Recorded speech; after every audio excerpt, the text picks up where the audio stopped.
তাড়াতাড়ি রান্নাটা শেষ কর, আমাদের হোটেলে খদ্দের আসার সময় হলো যে।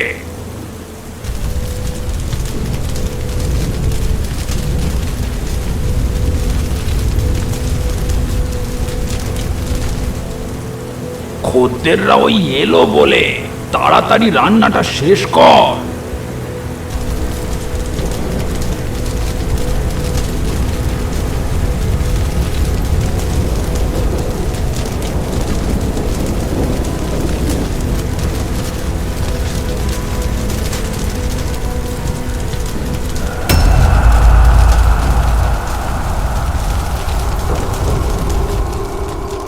শ্মশানঘাটে সব যাত্রীদের বসার সিটটাতে বসে আছি আমি আর নকুল। রাত কটা বাজে বলতে পারি না। বাড়ি থেকে যখন বেরিয়েছিলাম তখনই তো রাত 9টা, কিন্তু সে তো অনেকক্ষণ আগের কথা। শ্রাবণ মাসের রাত, আকাশ মেঘলা, থেকে থেকে জোলো হাওয়া বইছে। কানাই আর পিন্টুর কোনো দেখা নেই, কোথাও নেশা টেশা করতে গিয়েছে তারা। আমাদের সামনের জ্বলন্ত চিতাতে দাও দাও করে জ্বলছে নিমাই খুঁড়োর শবদেহ। নিমাই খুঁড়ো, পুরো নাম নিমাইচরণ মুখুজ্জে। সাতকালে তার কেউ কোথাও ছিল না, একা মানুষ, একাই থাকতেন, অতীব সৎ এবং সজ্জন ব্যক্তি। আজ সন্ধ্যাবেলা হঠাৎই তিনি মারা গেলেন, কিন্তু দেহ দাহ করার মতো কোনো রকম আত্মীয় স্বজন তার ছিল না। একে বর্ষাকাল, তার উপর নিঃসন্তান বৃদ্ধ, সুতরাং দেহ দাহ করতে গ্রামের লোকও এগিয়ে এলো না।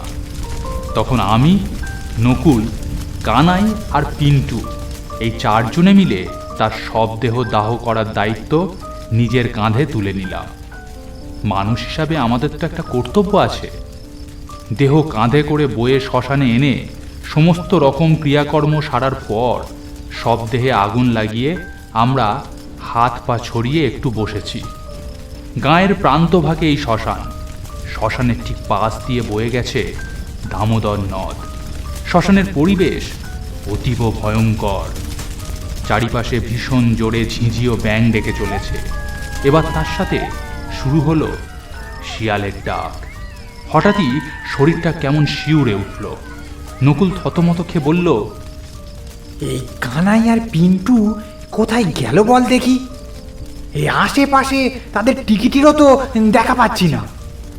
যা বলেছিস, সেই যে গেল আর আসবার নাম নেই।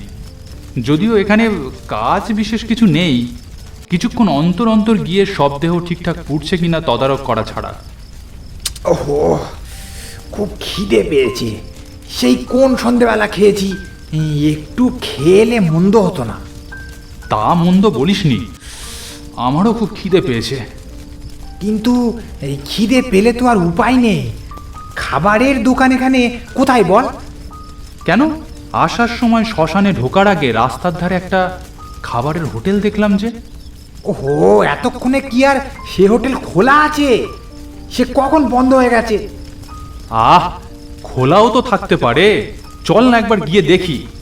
এখানে তো তেমন কিছু আর কাজ নেই, মরা ভালোই পুড়ছে। মিনিট 10 জন্য গেলে কোনো অসুবিধা হবে না। তাছাড়া সব দেহ পোড়ানোর আগে ছুঁয়ে থাকার রীতি আছে শুনেছি, কিন্তু একবার চিতায় তুলে দিয়ে আগুন ধরিয়ে দিলে তারপর আর ছুঁয়ে থাকা বা কাছে থাকার দরকার আছে বলে তো কখনো শুনিনি। হ্যাঁ, ঠিক কথা। চল তবে গিয়ে দেখি কিছু খাবার পাই কিনা। জ্বলন্ত চিতায় নিমাই খুঁড়োর আত পোড়া সবকে ফেলে রেখে আমি আর নকুল দুজনে হাঁটা লাগালাম হোটেলের উদ্দেশ্যে। হোটেলের কাছে আসতে দেখলাম হোটেলের ভিতর থেকে একটা আলো বেরোচ্ছে।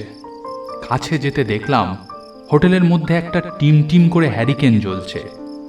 হোটেলের ভিতর একধারে সার সার চেয়ার টেবিল পাতা খদ্দেরদের বসার জন্য, এবং অন্যদিকে একটা চৌকো টেবিল এবং তার সামনে একটা চেয়ার পাতা। সেই চেয়ারে একজন বৃদ্ধ মানুষ বসে আছেন। মাথায় পাকা চুল, নাকের নিচে একটা বড় গোঁপ, পরনে নীল ফতুয়া ও সাদা ধুতি। আমরা আসছি দেখতে পেয়ে লোকটি হাসি হাসি মুখ করে বললেন, আসুন বাবু, বসুন, কি খাবেন বলুন। ভাত হবে, হ্যাঁ হ্যাঁ হ্যাঁ হ্যাঁ, হবে বাবু, হবে। ভাতের সাথে আর কি আছে? ভালো মাংস হবে বাবু, খাবেন? না, মাংস নয়, কি মাছ আছে বলো। উম, ভালো টাটকা রুই মাছ আছে বাবু, আপনারা বসুন, আমি ব্যবস্থা করে দিচ্ছি। বেশ বেশ, তাই দাও। এই বলে আমি আর নকুল দুজনে গিয়ে হাত ধুয়ে বেঞ্চে বসলাম। খানিকক্ষণের মধ্যেই ধোঁয়া ওঠা গরম ভাত, ডাল, আলু ভাজা, মাছের তরকারি লোকটা আমাদের সামনে সাজিয়ে দিয়ে গেল। খুব জোরে খিদে পেয়েছিল, তাই কথা না বাড়িয়ে খেতে শুরু করলাম। এই দোকানের রান্না করা প্রতিটা পদ অসাধারণ। পেট ভরে এক মনে খেয়ে চলেছি, এমন সময় একটা একটা বিশ্রী গন্ধে কেমন গাটা গুলিয়ে উঠল। ঘি মাখানো কাঁচা মৃতদেহ আগুনে পুড়লে যেমন গন্ধ বেরোয়, ঠিক ঠিক তেমন আষ্টে বিশ্রী গন্ধ। গন্ধটা আসছে দোকানের বাইরের দিক থেকে। আমরা বিষয়টাকে বিশেষ গুরুত্ব দিলাম না। এতক্ষণে আবার ঝিরঝির করে বৃষ্টি পড়তে শুরু করেছে, তার সাথে ঝোড়ো ঝোড়ো হাওয়া দিচ্ছে। ভাবলাম হয়তো সেই হাওয়াই শ্মশানের মাংস পোড়া গন্ধকে এখানে উড়িয়ে নিয়ে আসছে। বেশি চিন্তা করার সময় ছিল না, কারণ ওই যে বললাম আবার বৃষ্টি পড়তে শুরু করেছে। ওদিকে মরা পোড়ানোর কি হচ্ছে কে জানে। তাই তাড়াতাড়ি খেয়ে দিয়ে উঠে পড়লাম। হাত ধুয়ে লোকটার কাছে টাকা দিতে গেলাম। কি দাদা, কত হয়েছে বলুন? লোকটা অবাক হয়ে বলল, সে কি বাবু, টাকা দেবেন কি? আপনি নতুন তাই বলছি, ওরা তো কেউ টাকা দেয় না। টাকা দেওয়ার প্রথা এখানে নেই। আর টাকা ওরা পাবেই বা কোথা থেকে? আমার যা রান্না হয় তার সাথে আরো দুটো করে মিল যোগ হলো। প্রতিদিন রাত্রে এই সময় চলে আসবেন, ঠিক খাবার পেয়ে যাবেন। তা আপনারা এখানে এলেন কবে? আজকে নাকি? তার কথা শুনে আমি এবং নকুল খুব অবাক হয়ে গিয়েছিলাম, কিন্তু কি উত্তর দেব বুঝতে পারছিলাম না। তাই আমতা আমতা করে বললাম, হ্যাঁ হ্যাঁ, আজকেরই এলাম। সন্ধেবেলায় নিমাই খুঁড়ো মারা গেলেন যে, তাই তাকে দাহ করতে নিয়ে এলাম। তা ভালো করেছেন। তা আপনারা থাকবেন কোথায়? কোনো জায়গা টায়গা ঠিক করেছেন নাকি? নাকি আগে থেকে সবকিছু ঠিক করা আছে? এবার নকুল অবাক হয়ে বলল, থাকবো মানে? ও বুঝেছি বুঝেছি, তার মানে এখনো কিচ্ছু ঠিক করা হয়নি, সবে এসেছে, ভাবছেন এখন কি করবেন। আপনাদের একটা কথা বলে রাখি, আপনারা নতুন লোক, দামোদরের এপারে বিশেষ সুবিধা করতে পারবেন না। ওই যে কটা আছে সব আগে থেকে বুক। তার থেকে বরং দামোদরের ওপারে চলে যান। কুমড়োর ক্ষেত আছে, তার মাঝে মাঝে সারি সারি তাল গাছ। একটা শক্ত সামর্থ্য ভালো দেখে বেছে নিলেই হবে। তবে আবার ওই তাল গাছে কিন্তু বাজ পড়ার রীতি আছে, সে একটা সমস্যার ব্যাপার। এই বলে বেশ খানিকক্ষণ ভেবে দোকানদারটা ফের বলল, আপনারা এক কাজ করুন, শ্মশানের পাশে একটা বড় অশ্বত্থ গাছ আছে, ওই গাছে বলরাম ডাক্তার থাকেন। ডাক্তারবাবু বড় ভালো লোক, ওকে গিয়ে একটু অনুরোধ করলেই থাকতে দেবেন। তাছাড়া কাছাকাছি একটা ডাক্তার থাকলে রাত বিরতে অনেক বিপদ থেকে রক্ষা পাওয়া যায়। লোকটার কথা শুনে আমার ভীষণ বিরক্ত লাগছিল।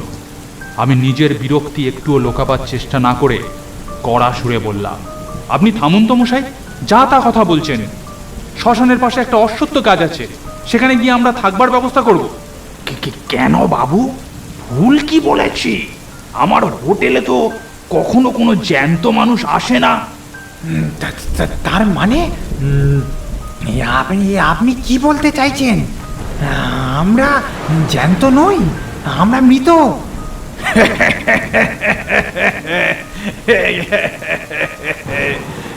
সেই রকম তো মনে হচ্ছে। জ্যান্ত মানুষ হলে কি আর আমার এই দোকান দেখতে পেতেন? আমার এই রাতের হোটেলে যত খদ্দের আছে তারা সবাই মৃত। আরে মশাই, কি বলছেন আপনি? আমরা মৃত নই, আমরা জ্যান্ত মানুষ। প্রথম প্রথম ওই রকমই মনে হয়। সদ্য মরেছেন কিনা? আপনার মাথা ঠিক আছে? টাকাটা নিন আর আমাদের মুক্তি দিন। পকিয়ে পকিয়ে মাথা ধরিয়ে দিল। এত দূর বলেছি, এমন সময় ঠিক পেছন থেকে একটা কর্কশ গলা শুনে আমি এবং নকুল দুজনে চমকে উঠলাম। খাবার হবে। তারপর পেছন ফিরে যা দেখলাম তা দেখে আমাদের মুখের কথা মুখেই আটকে গেল। অবাক বিস্ময়ে দেখলাম নিমাই খুঁড়োর হাত পোড়া ঝলসানো লাশটা উঠে এসেছে চিতা থেকে। পর মুহূর্তে সেই লাশ কর্কশ কণ্ঠে ফের বলল, কি খাবার হবে ভাই?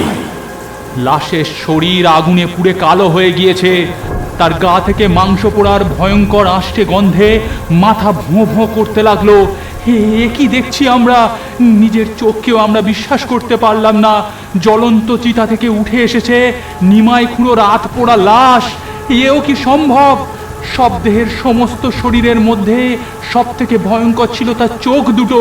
অবাক বিস্ময়ে দেখলাম সবের চোখের মণি দুটো দুখণ্ড অঙ্গারের মতো ধক ধক করে জ্বলছে।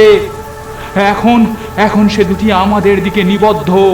এক ভয়াবহ আচ্ছন্নতার মধ্যে দিয়ে কেটে গেল কিছুটা সময়। তারপর আমাদের মুখ থেকে বেরিয়ে এলো এক ভয়ঙ্কর আর্তনাদ। প্রাণ বাঁচানোর তাগিদে আমি আর নকুল প্রাণপণে ছুটতে লাগলাম।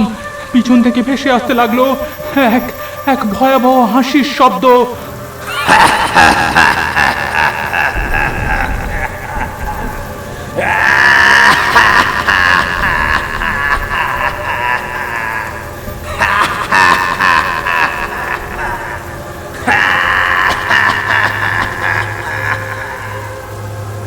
ছুটতে আমি আর নকুল গ্রামের বটতলাতে না পৌঁছানো পর্যন্ত দাঁড়ালাম না। গ্রামের চৌহদ্দির মধ্যে আসতে পিছন থেকে ধেয়ে আসা সেই অট্ট হাসিটাও মিলিয়ে গেল। গ্রামের বটতলায় এসে আমরা দুজনে ভীষণভাবে হাঁপাতে লাগলাম। বৃষ্টি তখনও অঝড় নয়নে ঝরে চলেছে। কিছুক্ষণ সেখানে অপেক্ষা করার পর দেখলাম কানাই আর পিন্টু হন্ততন্ত হয়ে গ্রামের বটতলায় এসে পৌঁছালো। তারা এসে জানালো ফাঁকা জ্বলন্ত চিতায় তারা নিমাই খুঁড়োর লাশ দেখতে পায়নি। চারিপাশে খুঁজেছে, কিন্তু কোথাও লাশের কোনো চিহ্ন পাওয়া যায়নি। তখন আমরা ভয়ে ভয়ে আমাদের নিজের চোখে দেখা সেই ভয়ঙ্কর ঘটনাটি তাদের বর্ণনা করলাম। আমাদের কথা শুনে পিন্টু বলল, খুব বাঁচান বেঁচে গেছি ভাই। আর নয়, চল এখন বাড়ি ফিরে যাই। লাশের কি হলো তার দিনের বেলায় দেখা যাবে। তারপর আমরা চারজনে যে যার বাড়ি ফিরে গেলাম। সে রাত্রে কোনোভাবেই ঘুম এলো না। কেবলই মনে হতে লাগলো একটা আধ পোড়া মৃতদেহ আমার বাড়ির চারিপাশে ঘোরাঘুরি করছে এবং থেকে থেকে শরীর হিম করানো স্বরে হি হি করে হাসছে।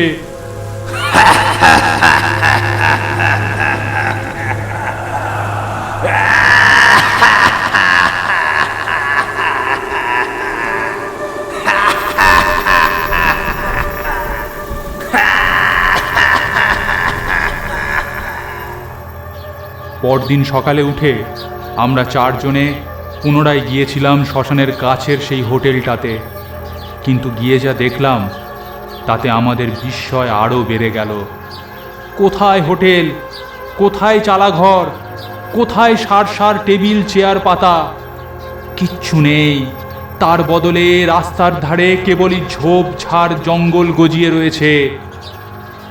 অনেক খোঁজাখুঁজি করার পরেও নিমাই খুঁড়োর লাশটাকে আর খুঁজে পাওয়া যায়নি। গল্পটি ভালো লাগলে একটি লাইক করুন। এরকম আরও গল্প দেখতে চাইলে চ্যানেলটি সাবস্ক্রাইব করে পাশের বেল বাটনটি প্রেস করে দিন, কারণ ভবিষ্যতে এখানে আরও এরকম গল্প আসতে চলেছে।